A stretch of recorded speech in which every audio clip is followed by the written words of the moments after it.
Hi friends, एक बहुत fundamental chapter हमने शुरू किया है विच इज रेसिडेंशियल स्टेटस। उसमें से फ्रेंड्स इंडिविजुअल का रेसिडेंशियल स्टेटस हमने एकदम डेप्थ में देख लिया था प्रीवियस सेशन में। लेटेस्ट हमने डिस्कशन ऐसा किया था फ्रेंड्स के इंडिविजुअल का रेसिडेंशियल स्टेटस दो पार्ट्स में डिवाइड करना होगा, रेसिडेंट, नॉन रेसिडेंट। रेसिडेंट को फर्दर दो पार्ट्स में क्लासिफाई किया गया है, resident and ordinary resident, resident but not ordinary resident. First and foremost question, हम क्यों डिटरमाइन करते हैं रेसिडेंशियल स्टेटस? बिकॉज आपका पूरा टैक्स इंसिडेंस इसके ऊपर डिपेंडेंट है। आप कोई भी इनकम रिसीव करेंगे इंडिया में कि इंडिया के बाहर, वो इंडिया में टैक्सेबल होगी कि नहीं होगी, उसका बहुत इंपॉर्टेंट फैक्टर है residential status. Friends clear?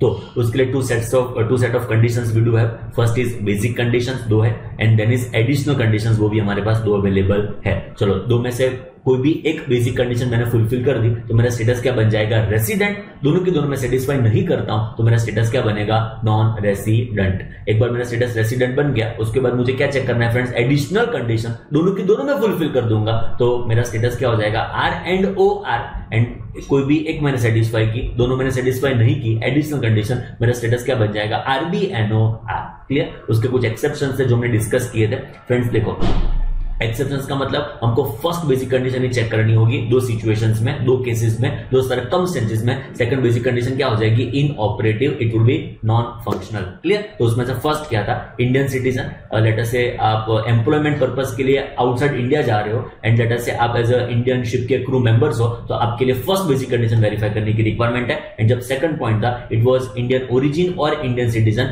Who comes to India for the purpose of visit to India, तो हमको फर्स्ट बेसिक कंडीशन ही चेक करनी है। सेकंड बेसिक कंडीशन क्या हो जाएगी फ्रेंड्स? इनऑपरेटिव। क्लियर? कुछ उसमें एक इंटेलिजेंट अच्छा क्वेश्चन है, एक दो और क्वेश्चन है जो डिस्कस करेंगे इंडिविजुअल के बारे में। बाद में फोकस करेंगे HUF, बाद में फोकस करेंगे कंपनी, बाद में फोकस करेंगे पार्टनरशिप फॉर्म, एंड बाकी जो भी एसएससी बच गए उसका residential status. Friends clear? Question number 2 आज के हमारे डिस्कशन का इनिशियल पार्ट। ध्यान से फ्रेंड्स, क्वेश्चन नंबर 2, मेरे दिल से ऐसी इच्छा है कि ये क्वेश्चन पहले आप खुद से ट्राई करो, बाद में इस वीडियो को आगे देखो फ्रेंड्स। क्लियर? चलो मैं शुरू करता हूं, बट मेरी इच्छा आपने पूरी की होगी फ्रेंड्स, डेफिनेटली मुझे ट्रस्ट है आपके ऊपर। चलो शुरू करते हैं। Indian citizen and businessman Shri Rajagopal who resides in Jaipur, तो हमारा एसएससी राजगोपाल जयपुर में रहता है, वेंट टू जर्मनी गया हुआ, क्या बात है, फॉर हमारा इंपॉर्टेंट पॉइंट आ गया, एम्प्लॉयमेंट पर्पस। बोलो एम्प्लॉयमेंट के लिए वो इंडिया से बाहर जाता है तो हमको खाली कौन सी की बेसिक कंडीशन चेक करनी पड़ेगी? फर्स्ट। सेकंड तो क्या हो जाएगी? ऑटोमेटिकली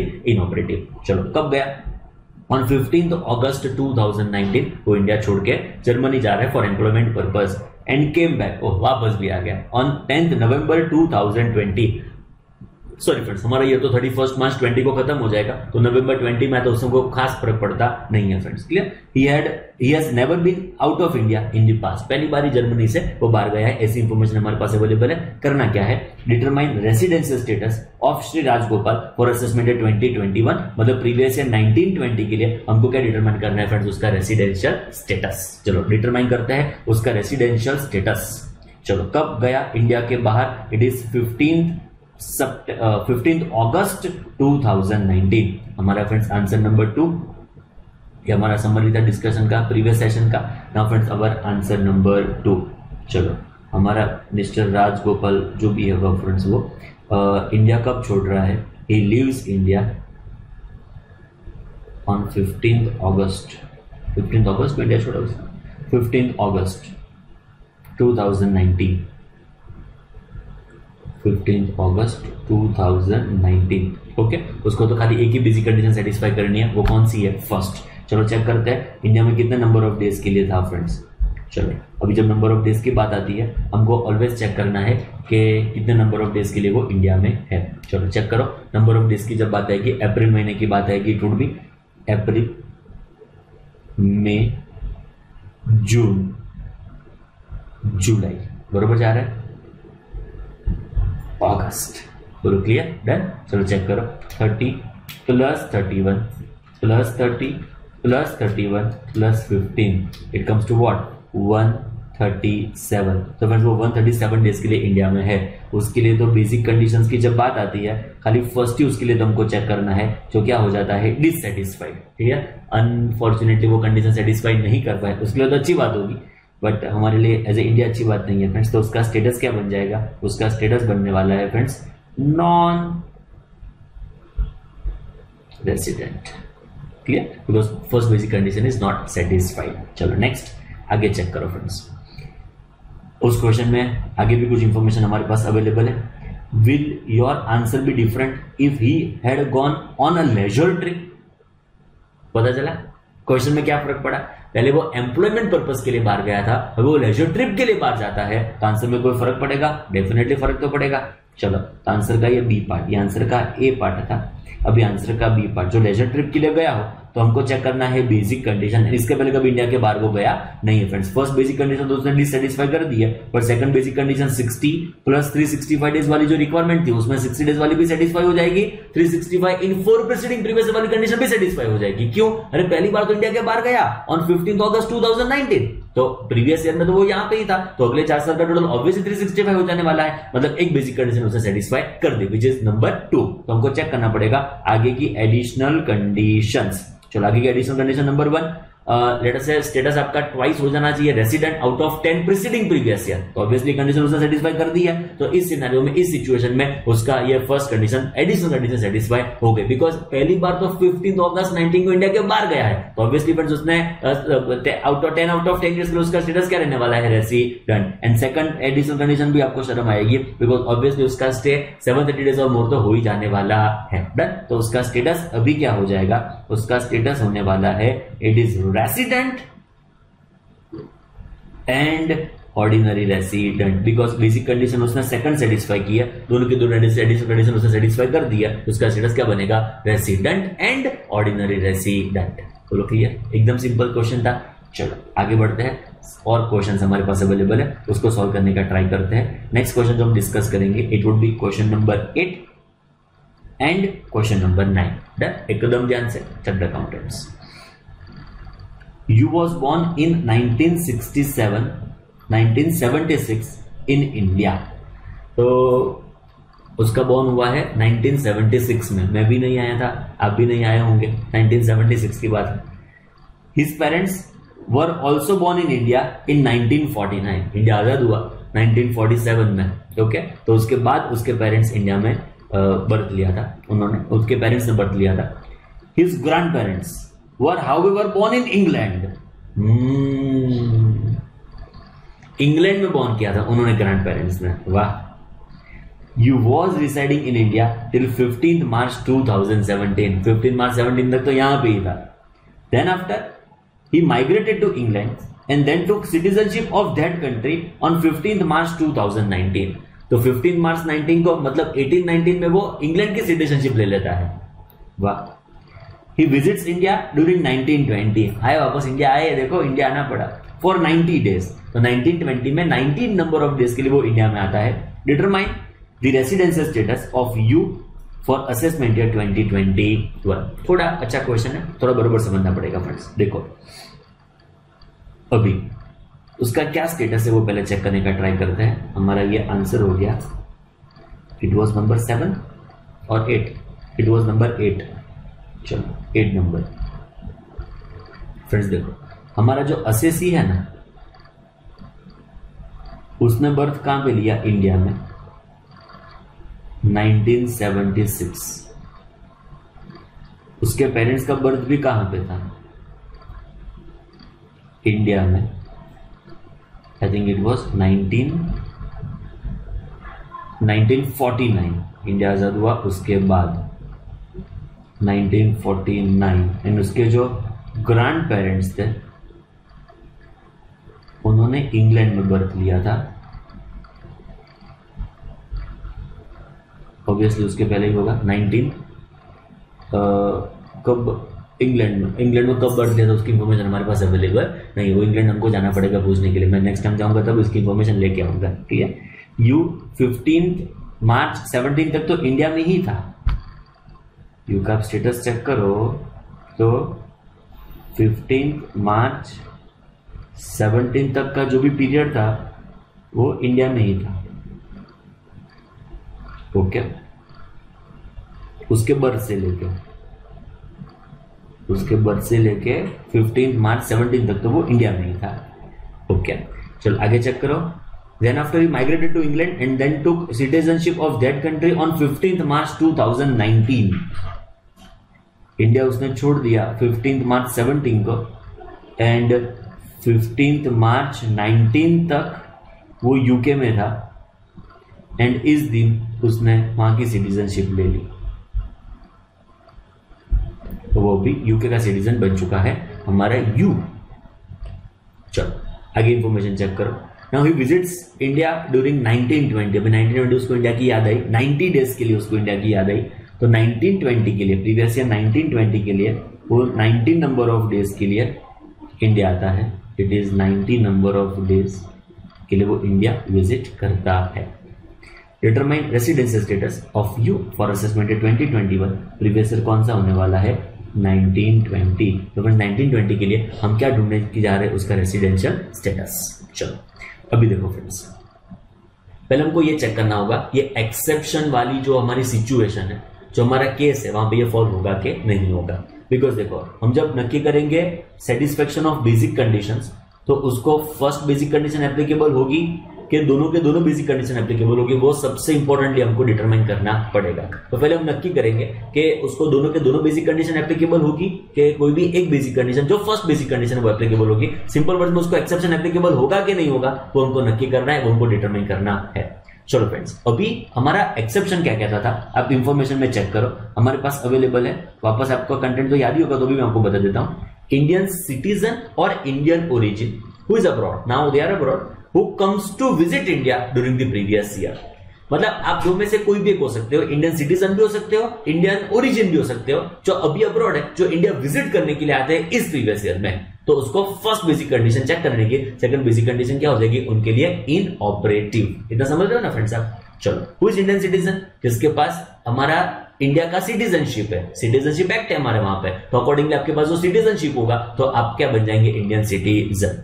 अभी इंडियन सिटीजन एक्ट ऐसा कहता है कि आप दूसरी कोई कंट्री की सिटीजनशिप लेंगे तो इस कंट्री की सिटीजनशिप ऑटोमेटिकली टर्मिनेट हो जाएगी। मैं रिपीट करना चाहूंगा, सपोज आप यूके की सिटीजनशिप ले लेते हो, बिकॉज आपने वहां के टर्म्स, वहां पे आपने जो भी लॉस थे वो फुलफिल कर दिया, तो इंडिया की सिटीजनशिप आपके लिए टर्मिनेट हो जाएगी। Now you can not term to be Indian citizen. बरोबर, एकदम क्लियर। अभी हमारे इंफॉर्मेशन से आप चेक करो कि वो इंडियन सिटीजन है कि नहीं है। देखो फ्रेंड्स, उसने क्या किया 15 मार्च 2019 को, विच वॉज ईयर 1819, उसने क्या किया? यूके की सिटीजनशिप ले ली। अभी जैसे उसने यूके की सिटीजनशिप ली, कॉन्सिक्वेंस क्या क्रिएट होगा? He is now no more Indian citizen. उसको इंडियन सिटीजन मान सकते हैं? नहीं है, बिकॉज उसके पास अभी यूके की सिटीजनशिप है, उसके पास इंडिया की सिटीजनशिप ऑटोमेटिक टर्मिनेट हो जाएगी। He can not come to be Indian citizen. बोलो इतना क्लियर? डन। और वो सरेंडर करेगा तब जाके उसकी नई लेटर सिटीजनशिप मतलब वैलिड मानी जाएगी फ्रेंड्स। तो देखो वो इंडियन सिटीजन तो नहीं है अभी, बिकॉज वो यूके सिटीजन है, तो he can not be term to be Indian citizen. But अभी और एक वर्ड हमारे पास अवेलेबल है, आप इंफॉर्मेशन से चेक कर सकते हो। तो हमारे पास प्रोविजन है इंडियन सिटीजन और what? Indian origin. You may be either Indian citizen or you may be Indian origin who comes to India for the purpose of visit in the previous year। का मतलब आप Indian citizen नहीं हो, हमारे you वाले case में उनको पता चल चुका है। Now what about Indian origin? तो क्वेश्चन ऐसा मन में आता है कि इंडियन ओरिजिन का मतलब क्या? फ्रेंड्स देखो, इंडियन ओरिजिन का मतलब आइदर आपने और आपके पेरेंट्स ने और आपके ग्रैंड पेरेंट्स ने जो अनडिवाइडेड इंडिया में बर्थ लिया हो। मैं रिपीट करना चाहूंगा, आपने और आइदर आपके पेरेंट्स ने और आपके ग्रैंड पेरेंट्स ने जो अनडिवाइडेड इंडिया में बर्थ लिया हो। अभी सपोज आपका बर्थ ईयर एग्जांपल के तौर पे 2002 है, एग्जांपल के तौर पे कि 2000 है। सपोज मेरा बर्थ ईयर एग्जांपल के तौर पे 2000 है, एग्जांपल के तौर पे नहीं है बट एग्जांपल के तौर पे 2000 है।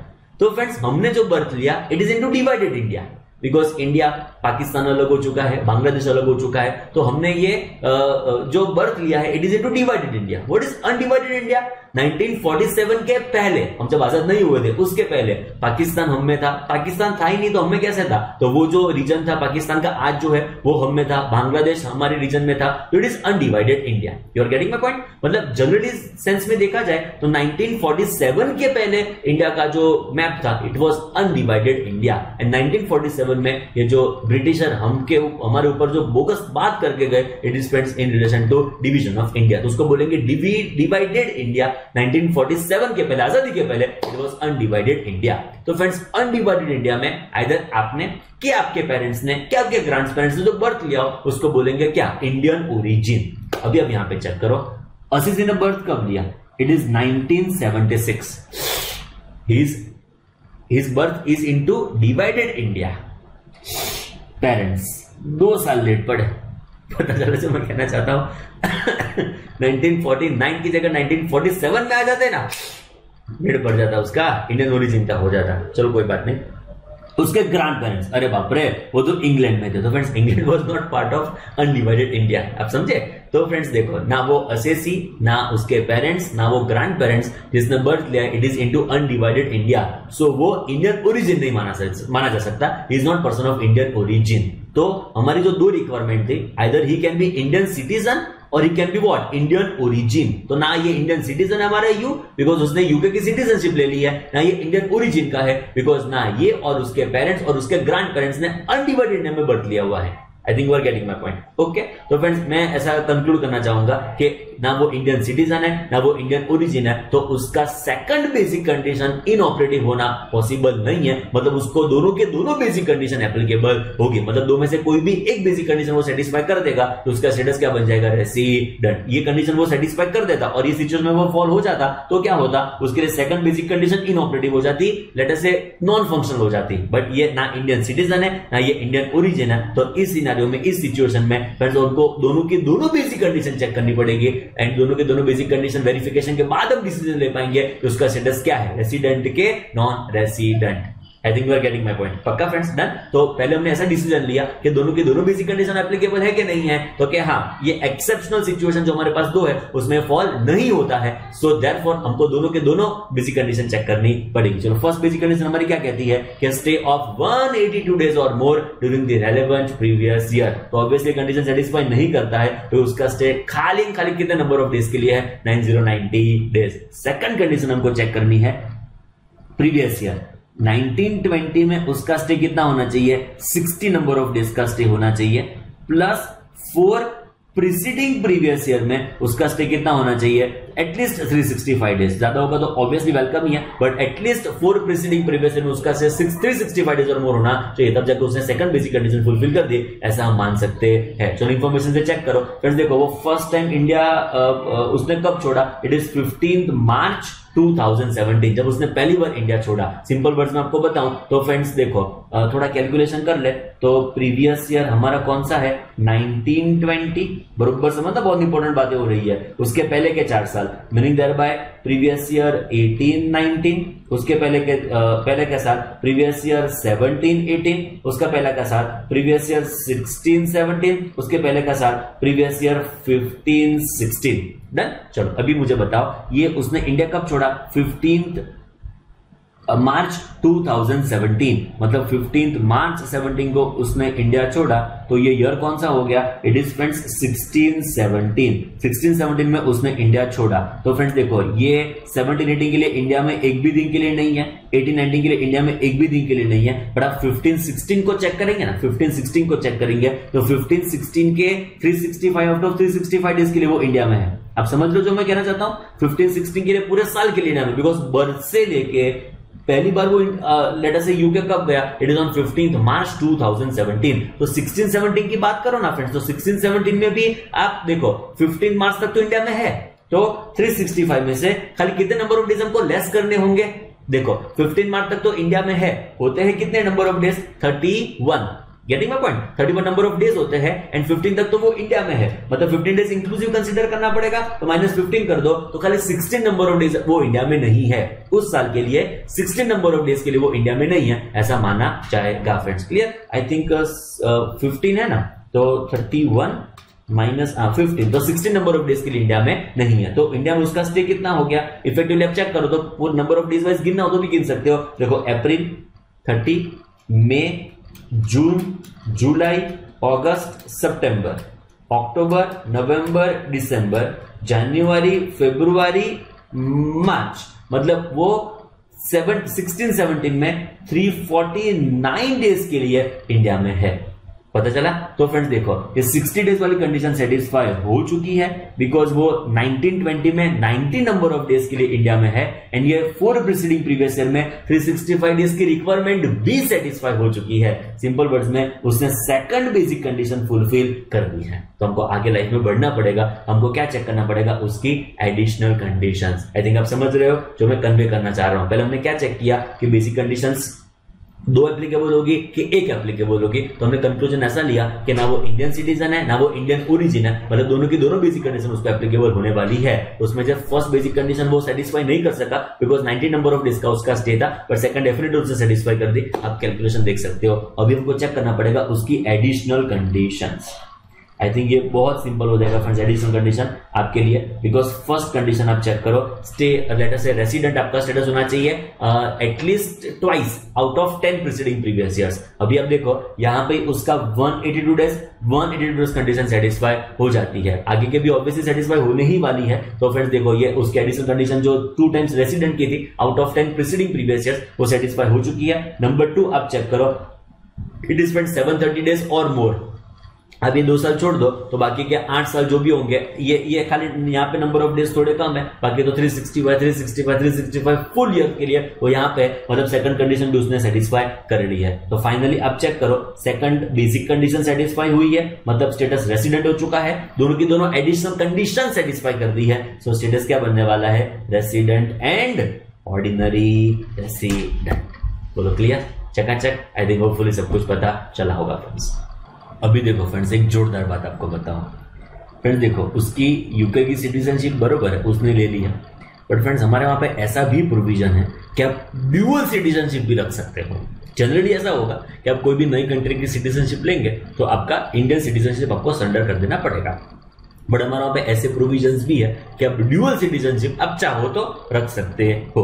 तो जो फ्रेंड्स उसने सपोज ड्यूअल सिटीजनशिप के लिए अप्लाई किया होता तो क्या होता, तो फ्रेंड्स उसको इंडियन सिटीजन मानते who is coming to India for the purpose of visit to India and accordingly उसको खाली फर्स्ट बेसिक कंडीशन सेटिस्फाई करनी होती, तो उसने सेटिस्फाई नहीं किया तो स्टेटस क्या बन जाता, non resident. But friends information से हमको ऐसा नहीं पता चलता है कि उसके पास ड्यूअल सिटीजनशिप है। इंफॉर्मेशन में तो ऐसा ही लिखा है कि उसके पास यूके की सिटीजनशिप है, इंडिया की सिटीजनशिप उसके पास अभी नहीं होगी फ्रेंड्स। बट सपोज ऐसा अजम्पशन मतलब एक नॉलेज पर्पज के लिए आपको बताया कि ड्यूअल सिटीजनशिप सपोज वो रखता है तो इंडियन सिटीजन माना जाएगा एंड उसको खाली फर्स्ट बेसिक कंडीशन सेटिस्फाई करनी होगी, तो यहाँ पे नहीं कर सकता है, तो मतलब यहाँ पे नहीं हो रही है, तो उसका स्टेटस क्या बन जाएगा, नॉन रेसिडेंट।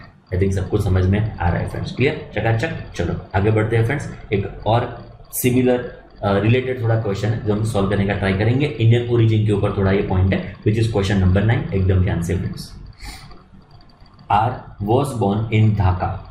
ये ढाका कहाँ पे पड़ता है, इट इज बांग्लादेश। बांग्लादेश का ये कैपिटल है, liability it is capital in 1946। देखा ढाका में उसने बर्थ लिया है, तो ये क्या माना जाएगा फ्रेंड्स, इंडियन ओरिजिन, बिकॉज इधर उसने कि उसके पेरेंट्स ने कि उसके ग्रैंड पेरेंट्स ने अनडिवाइडेड इंडिया में बर्थ लिया है, तो उसका स्टेटस क्या बन जाएगा, Indian origin.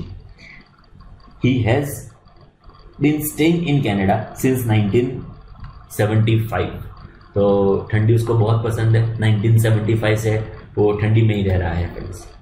He comes to India on 13th October 2019. तो 13th अक्टूबर को इंडिया आता है, very good boy, and returns on 29th March 2020। Okay, तो थोड़ी गर्मी सहन करके वो वापस एक बार कनाडा चला गया। Determine his residential status for assessment 2021। Previous year कौन सा होने वाला है, 1920। डन फ्रेंड्स, एकदम सिंपल। चलो कब इंडिया आता है, 13th अक्टूबर 2019 को वो इंडिया आ रहा है। आंसर नंबर 9 एकदम इंपॉर्टेंट, ध्यान से फ्रेंड्स। इंडिया कब आया, 13th अक्टूबर 2019। इंडिया कब वो छोड़ रहा है, it is friends 29th March 2020। तो लीव्स इंडिया 29th March 2019। तो कितने नंबर ऑफ डेज के लिए वो इंडिया में, एक बार चेक कर लेते हैं फ्रेंड्स अक्टूबर का मतलब 31 नंबर ऑफ डेज होंगे, उसमें से 12 लेस करना है बिकॉज 13 को उसकी एंट्री इंडिया में मानी जाएगी, पता चला। तो 19 नंबर ऑफ डेज अक्टूबर में हो गए। कैसे मैंने कंप्यूटर के ऑफिस को बता दूं, 31 माइनस 12 बिकॉज 13 को उसका सिक्का पासपोर्ट में पड़ गया होगा, सो इसको इंडिया में एंट्री हो गई है ऐसा मान लेंगे। 13th को इंडिया में उसका स्टे माना जाएगा।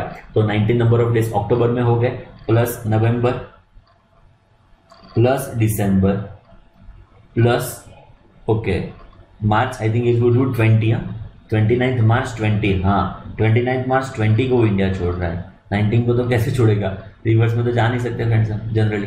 ओके तो हाँ ये था अक्टूबर नवंबर दिसंबर प्लस जनवरी, फरवरी में 29 number of days and plus March के 29 नंबर ऑफ डेज, 29 को इंक्लूड करना पड़ेगा फ्रेंड्स। डन, चलो तो चेक करो कितने नंबर ऑफ डेज के लिए इंडिया में है। 19 plus 30 plus 31 plus 31 plus 29 plus 29 comes to what friends, 169 number of days के लिए वो प्रीवियस ईयर 1920 में इंडिया में है।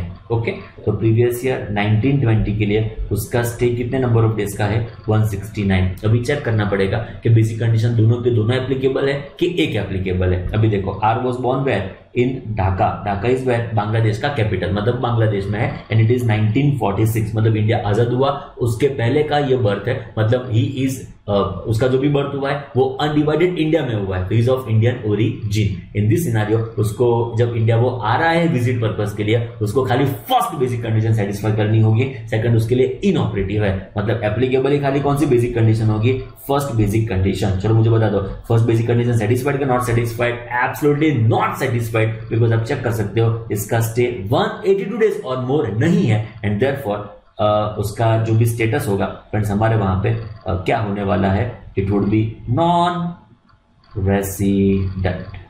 बोलो क्लियर, एकदम सिंपल, कोई तकलीफ पड़ेगी फ्रेंड्स आपको ना, नहीं पड़नी चाहिए। ओके चलो फ्रेंड्स रेसिडेंशियल स्टेटस में आगे बढ़ते हुए हमारा फर्स्ट डिस्कशन था in relation to residential status of individual.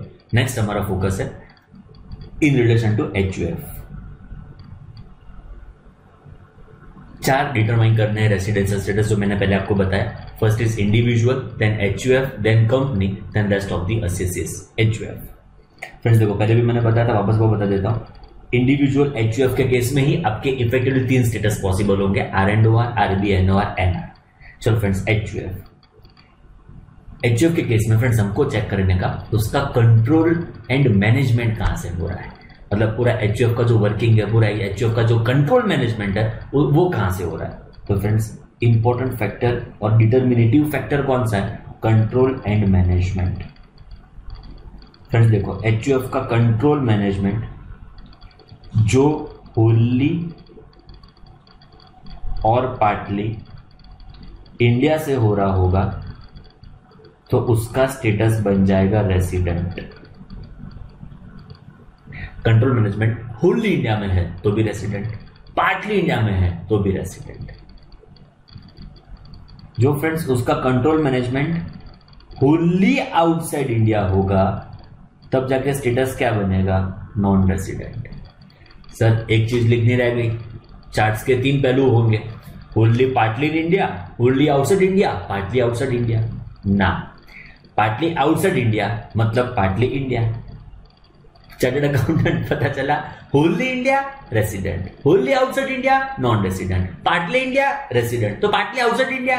अरे पार्टली आउटसाइड इंडिया का मतलब पार्टली इंडिया होगा तो ही पार्टली आउटसाइड इंडिया होगा, पता चला। तो स्टेटस क्या बनने वाला है, रेसिडेंट। ओके तो Holi India resident, partly India resident, partly outside India resident, Holi outside India non resident. I think आप समझे जो मैं कन्वे करना चाहता हूं फ्रेंड्स। डन। चलो तो कंट्रोल मैनेजमेंट डिटर्मिनेटिव फैक्टर है for your status to be resident और नॉन रेसिडेंट। एक बार आप रेसिडेंट हो जाएंगे फ्रेंड्स, बाद में चेक करना है एडिशनल कंडीशंस। फ्रेंड्स यहाँ पे एडिशनल कंडीशंस HUF सेटिस्फाई नहीं कर सकता बिकॉज HUF तो आर्टिफिशियल पर्सन है ना, आप समझे, इंडिविजुअल लिविंग बीइंग है, ह्यूमन बीइंग है जो रहता है, नंबर ऑफ डेज उसका स्टे होगा वगैरह वगैरह। HUF थोड़ी रहता है फ्रेंड्स। तो हम यहाँ पे चेक करेंगे एडिशनल कंडीशंस, बट ये कौन फुलफिल करेगा पता है, उसका कर्ता। HUF में दो लोग, एक जो कर्ता होगा जो पूरा HUF मैनेज करेगा, बाद में उसके होंगे मेंबर्स। सपोज एग्जांपल के तौर पे मेरे पापा का HUF है तो पापा कौन बने, उसके कर्ता। मैं पापा के एचयूएफ का मेंबर, मम्मी पापा के एचयूएफ की मेंबर, मेरी सिस्टर पापा के एचयूएफ के मेंबर। Getting my point? चलो मेरा एचयूएफ है तो मेरा एचयूएफ का करता कौन? मैं, मेरी वाइफ उसकी member. Getting my point? Okay, देखो तो ये ओनली और पार्टली इंडिया में उसका कंट्रोल मैनेजमेंट होगा तो स्टेटस बन जाएगा रेसिडेंट। तो अभी आगे का जो एडिशनल कंडीशन का पॉइंट है वो कौन फुलफिल करेगा? करता। मतलब एडिशनल कंडीशंस जो हमको चेक करनी है वो कौन फुलफिल करने वाला है? टू बी फुलफिल्ड बाय और टू बी सेटिस्फाइड बाय करता। ओके, करता ऑफ एचयूएफ। स्टोरी तो वो ही रहती है friends, both additional conditions satisfied, दोनों की दोनों कंडीशन जो सेटिस्फाई हो जाती है तो मैं बहुत इंपॉर्टेंट कहना चाहूंगा एचयूएफ का रेसिडेंशियल स्टेटस क्या होगा। मैं जो बात करूंगा यहां पे, it would be status of HUF and any one और both additional conditions not satisfied. तो फ्रेंड्स मैं रिपीट करना चाहूंगा एचयूएफ का स्टेटस क्या होगा। पता चला? एचयूएफ फर्स्ट एंड फॉरमोस्ट हम चेक करेंगे उसका कंट्रोल मैनेजमेंट, जो होली और पार्टली इंडिया में होगा स्टेटस बन जाएगा रेसिडेंट, जो होली आउटसाइड इंडिया होगा स्टेटस क्या बनने वाला है? Non resident. एक बार फ्रेंड्स रेसिडेंट बन गए, बाद में आपको चेक करना पड़ेगा एडिशनल कंडीशंस कौन फुलफिल करने वाला है? करता। जो कर्ता ने एडिशनल कंडीशन सेटिस्फाई कर दी तो स्टेटस क्या बनेगा? तो स्टेटस क्या बनेगा? एचयूएफ का। दोनों की दोनों सेटिस्फाई हो जाती है तो एचयूएफ का स्टेटस होगा रेसिडेंट एंड ऑर्डिनरी रेसिडेंट। पर जो कर्ता एडिशनल में से कोई एक ही कंडीशन सेटिस्फाई कर पाया, दोनों कंडीशन सेटिस्फाई बेचारा नहीं कर पाया, तो एचयूएफ का स्टेटस क्या बनेगा? एचयूएफ का स्टेटस होने वाला है resident but not ordinary resident. I think समझ में आ गया फ्रेंड्स पूरा concept of HUF. Last time repeat कर दो, एचयूएफ दो पार्ट्स में divided, resident non resident, based upon उसका कंट्रोल मैनेजमेंट। होली और पार्टली इंडिया में होगा तो रेसिडेंट, होली आउटसाइड इंडिया होगा तो नॉन रेसिडेंट। एक बार बन गया रेसिडेंट, बाद में चेक करनी पड़ेगी एडिशनल कंडीशंस कौन फुलफिल करेगा? करता। दोनों की दोनों एडिशनल कंडीशन सेटिस्फाई हो जाती है तो स्टेटस बनेगा रेसिडेंट एंड ऑर्डिनरी रेसिडेंट। दोनों की दोनों कंडीशन सेटिस्फाई ना हो सकी एडिशनल और हुई तो कोई एक सेटिस्फाई हुई तो स्टेटस क्या बनेगा? It would be friends RBNOR, resident but not ordinary resident. बोलो क्लियर? एकदम चकाचक। एक इंपॉर्टेंट क्वेश्चन इसके ऊपर हमारे पास, ध्यान से फ्रेंड्स देखो, क्वेश्चन नंबर 4, ध्यान से। During the previous year 1920 R and Sons HUF was partly controlled from India by its कर्ता R। तो पार्टली उसका कंट्रोल मैनेजमेंट कहां से हो रहा है? इंडिया से हो रहा है। मतलब स्टेटस क्या बन गया? बोलो बोलो, रेसिडेंट। बिकॉज पार्टली उसका कंट्रोल मैनेजमेंट जो इंडिया से हो रहा तो उसका स्टेटस हम क्या आइडेंटिफाई करेंगे? Resident. Who is citizen of India but stage outside India. है करता इंडिया का सिटीजन बट बेचारा रहता बाहर है, कोई दिक्कत नहीं उनको। क्या? For the purpose of managing the affairs of the HUF R has been regularly visiting India. तो एचयूएफ को चलाने के लिए इंडिया आता रहता है। Determine residential status of HUF. किसका स्टेटस पूछा है आपको? एचयूएफ का स्टेटस पूछा है फॉर असेसमेंट 2021। प्रीवियस ईयर कौन सा होगा? 1920 इफ। ओके, आर की इंफॉर्मेशन हमारे पास अवेलेबल है। R has been visiting India for 100 days every year for last 12 years। Okay, पहले काम करते हैं एचयूएफ का स्टेटस जो बेसिक है वो डिटरमाइन करके हम आगे बढ़ते हैं। यहां पे फ्रेंड्स आंसर नंबर 4 हमारा। चलो तो फ्रेंड्स एचयूएफ का स्टेटस क्या होगा?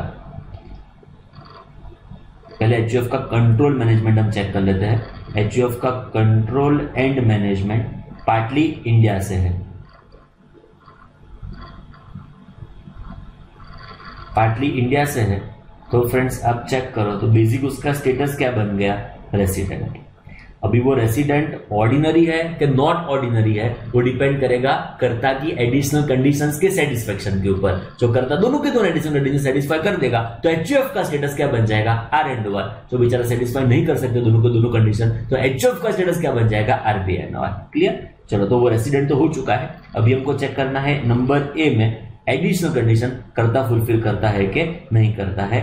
Additional conditions to be fulfilled by karta, first additional condition, second additional condition. चलो अभी देखो इंफॉर्मेशन में, R has been visiting India for 100 days every year since last 12 years। Last 12 years से वो every year India 100 number of days के लिए आ रहा है। डन। चलो मैं तो कहता हूं फ्रेंड्स, देखो फर्स्ट बेसिक कंडीशन क्या, फर्स्ट एडिशनल कंडीशन की आप बात करेंगे ना तो वो 2 बार सेटिस्फाई हो जाएगी। कैसे? हमने आगे भी उसको चेक किया था। मैं थोड़ा रफ कैलकुलेशन आपको वापस एक बार बता दूं। हमारा प्रीवियस ईयर कौन सा है फ्रेंड्स? 1920।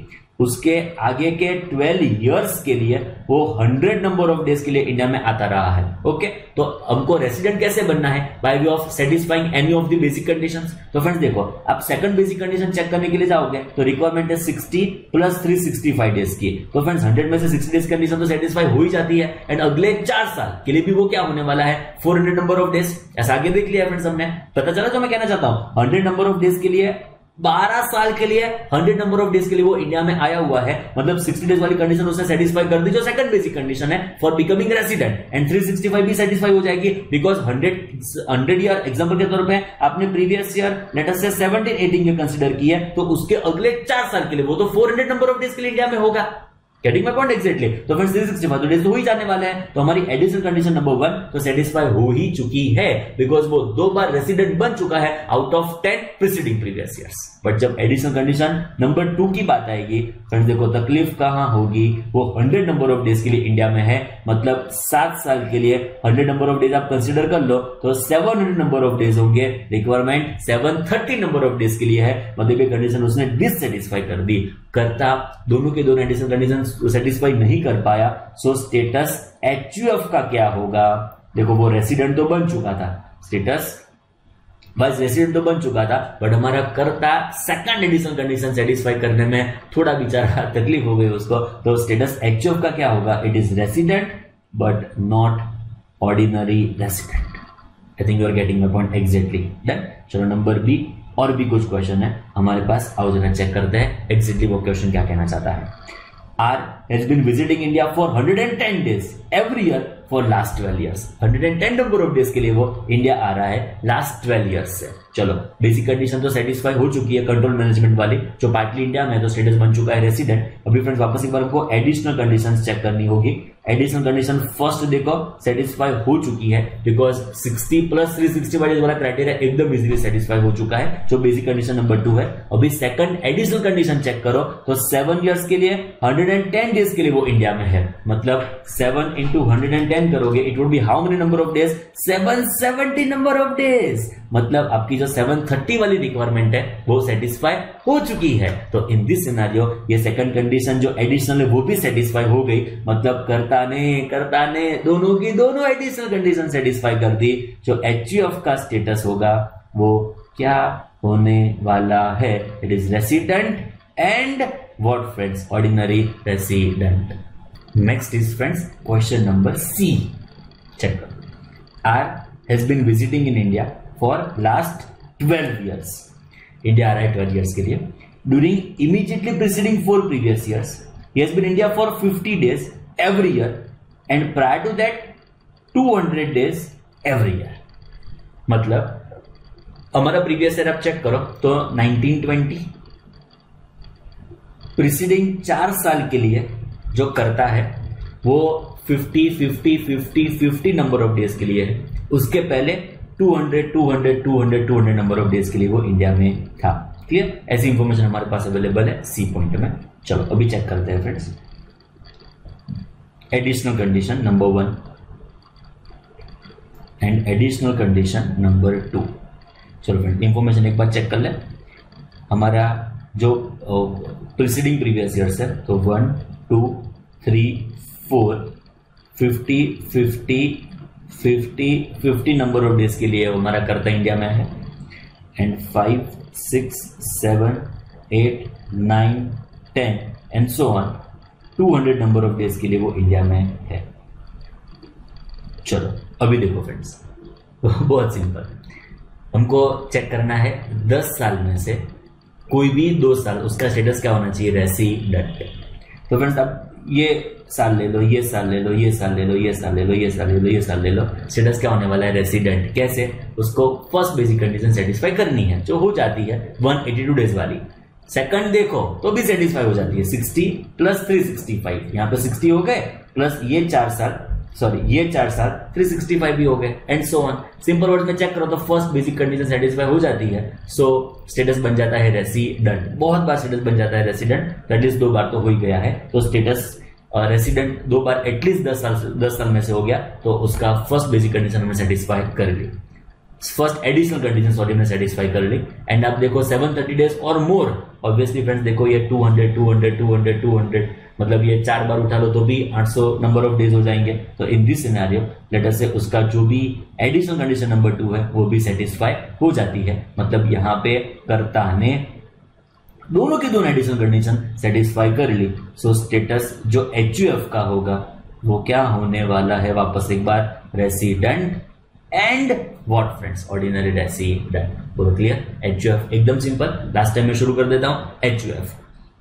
हमको चेक करना है उसका कंट्रोल मैनेजमेंट, जो फ्रेंड्स HUF का कंट्रोल मैनेजमेंट होली और पार्टली इंडिया में होगा उसका स्टेटस बनेगा रेसिडेंट, होली आउटसाइड इंडिया होगा उसका स्टेटस क्या बनेगा? Non resident. Holi India resident, partly India resident, partly outside India resident, Holi outside India होगा तो ही क्या बनने वाला है? Non resident. एक बार उसका स्टेटस रेसिडेंट हो गया, बाद में हमको चेक करना है additional conditions to be fulfilled by karta, जो कर्ता ने दोनों की दोनों एडिशनल कंडीशन सेटिस्फाई कर दी, उसका स्टेटस मतलब HUF का स्टेटस बनेगा R&OR, एंड लेट अस से कोई एक सेटिस्फाई, क्योंकि दोनों के दोनों सेटिस्फाई नहीं किए तो HUF का स्टेटस क्या बनेगा? Resident but not ordinary resident. बोलो क्लियर? तो हमने 2 असेसी की रेसिडेंशियल स्टेटस की जो भी रिक्वायरमेंट्स थी उसको हमने अंडरस्टैंड किया, उसको हमने समझा friends. Done. First was individual, second is HUF, third हम जो डिस्कस करने जा रहे हैं इट इज फ्रेंड्स कंपनी। बहुत इंपॉर्टेंट, बहुत इंटरेस्टिंग फ्रेंड्स, कंपनी का रेसिडेंशियल स्टेटस। अभी फ्रेंड्स देखो, कंपनी को 2 पार्ट्स में डिवाइड किया। First is Indian company, second is other than Indian company which is general terms में फॉरेन कंपनी। तो फ्रेंड्स देखो, first is Indian company, second is friends other than Indian company, simple words में foreign company. चलो अभी Indian company का status है ना friends, always always always resident. एक बात बगल में फिक्स कर दो, इंडियन कंपनी मतलब इंडिया में जो भी इसका इनकॉर्पोरेशन हुआ होगा as per relevant companies act, तो उसका status always always always what friends? Resident. आंख बंद करके उसका स्टेटस ऑलवेज क्या होने वाला है? रेसिडेंट। अभी देखो, if it is other than Indian company, foreign company cheque कर सकते हो friends, that is let us से फॉरेन कंपनी। तो फ्रेंड्स हमको चेक करना है पोयम। सर ये स्कूल की बात कब से आ गई? पोयम फ्रेंड्स, ये पोयम है place of effective management. Company का इफेक्टिव मैनेजमेंट कहां से हो रहा है वो हम चेक करेंगे पोयम। जो place of effective management India में है during the relevant previous year, if it is India, second probability होगी friends it would be outside India. During the previous year जो आपका पोयम इंडिया में है तो आपका स्टेटस जो होने वाला है वो क्या होने वाला है, मतलब कंपनी का जो स्टेटस होगा वो क्या होगा, एंड यहां पे जो कंपनी का स्टेटस होगा वो क्या होगा। जो फ्रेंड्स पोयम इंडिया में है तो स्टेटस बनने वाला है रेसिडेंट, एंड जो पोयम आउटसाइड इंडिया है तो स्टेटस क्या बनने वाला है? Non resident. एंड फ्रेंड्स मैंने पहले भी आपको बता दिया था कि इंडिविजुअल HUF के केस में ही 3 स्टेटस इफेक्टिवली अवेलेबल होगा, R&OR, RBNOR, NR। जब बात आएगी कंपनी फॉर्म ऑफ असेसी की, फ्रेंड्स यहाँ पे 2 ही स्टेटस पॉसिबल होंगे, एक होगा R, एक होगा NR। क्लियर? चलो चेक करते हैं। इंडियन कंपनी बोलो ऑलवेज ऑलवेज ऑलवेज क्या होने वाली है? Resident. Other than Indian company होगी मीनिंग जब फॉरेन कंपनी, उसका हम चेक करेंगे प्लेस ऑफ इफेक्टिव मैनेजमेंट। उसका इफेक्टिव मैनेजमेंट जो इंडिया में होगा तो स्टेटस बनेगा रेसिडेंट। उसका इफेक्टिव मैनेजमेंट जो लेटर से और उसका प्लेस ऑफ इफेक्टिव मैनेजमेंट जो आउटसाइड इंडिया होगा तो स्टेटस क्या बनने वाला है? Non resident. वो एकदम सिंपल। चलो आगे बढ़े। नेक्स्ट अभी हमारे पास जो असेसी है वो रिमेनिंग असेसी होंगे, जो पहले भी डिस्कस किया था, जो मैंने आपको बताया था। Individual first phase, second phase HUF, third phase company, and last हम जो बचे कुचे लोग हैं उसका कवर अप करेंगे, which is partnership firm, LLP, AOP, BOI and every artificial judicial person. इसके लिए हम वापस एक बार क्या चेक करेंगे फ्रेंड्स, उनका कंट्रोल एंड मैनेजमेंट। जो हम एचयूएफ में चेक किया करते थे उसका कंट्रोल एंड मैनेजमेंट। क्यों फ्रेंड्स, उसका कंट्रोल मैनेजमेंट होली और पार्टली इंडिया में है, बरोबर समझ लेना। उसका कंट्रोल मैनेजमेंट फ्रेंड्स जो होली और पार्टली इंडिया में है, तो हमारा जो भी असेसी है उसका स्टेटस क्या होने वाला है, एंड जो उसका control management wholly outside India है, it is requirement of wholly outside India, तो उनका स्टेटस क्या बनने वाला है जरा चेक कर लेते हैं फ्रेंड्स।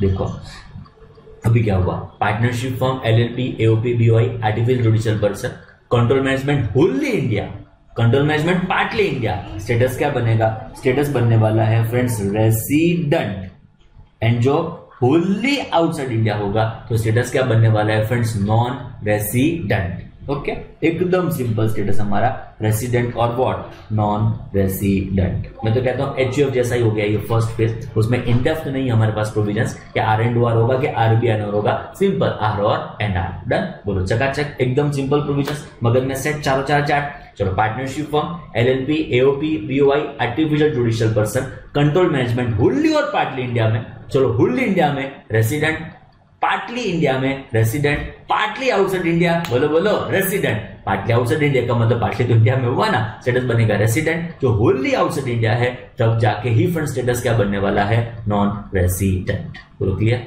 एकदम चकाचक, डन। चलो फ्रेंड्स, अभी आज का डिस्कशन हम यहां तक रखते हैं। हमने 4 स्टेटस डिसाइड किए, इंडिविजुअल, कंपनी, एचयूएफ, बाद में every other person which is partnership form, LLP, AOP, BOI, artificial judicial person. Subsequent session में हम टैक्स इंसिडेंट्स के ऊपर फोकस करेंगे। मतलब डिटरमाइन तो हो गया स्टेटस, ये स्टेटस हमने नक्की कर दिया कि आर एंड ओआर है, क्या आरबीआर है, क्या एनआर है, बट इस स्टेटस का ऑब्जेक्टिव क्या, क्यों डिटरमाइन किया और ये हमको क्या काम आएगा। It is for the purpose of आपकी इनकम इंडिया में टैक्सेबल होगी कि टैक्सेबल नहीं होगी, आप फॉरेन में रिसीव कर रहे हो इनकम इंडिया में टैक्सेबल होगी कि नहीं होगी, उस पर्पज के लिए हमने डिटरमाइन किया है रेसिडेंशियल स्टेटस। तो ये हमने अब तक 2 सेशन में जो डिटरमाइन किया उसका इफेक्टिवली यूसेज हम करने जा रहे हैं, उसको हम प्रैक्टिकली इंप्लाई करने जा रहे हैं। कौन सी इनकम इंडिया में टैक्सेबल होगी कि नहीं होगी उसका डिटर्मिनेशन करने जा रहे हैं। तो 2 सेशन में जो भी किया उसका ऑब्जेक्टिव सब्सिक्वेंट सेशन में सर्व होगा, which is incidence of tax. Clear, hopefully सब कुछ आप बरोबर समझ रहे हो,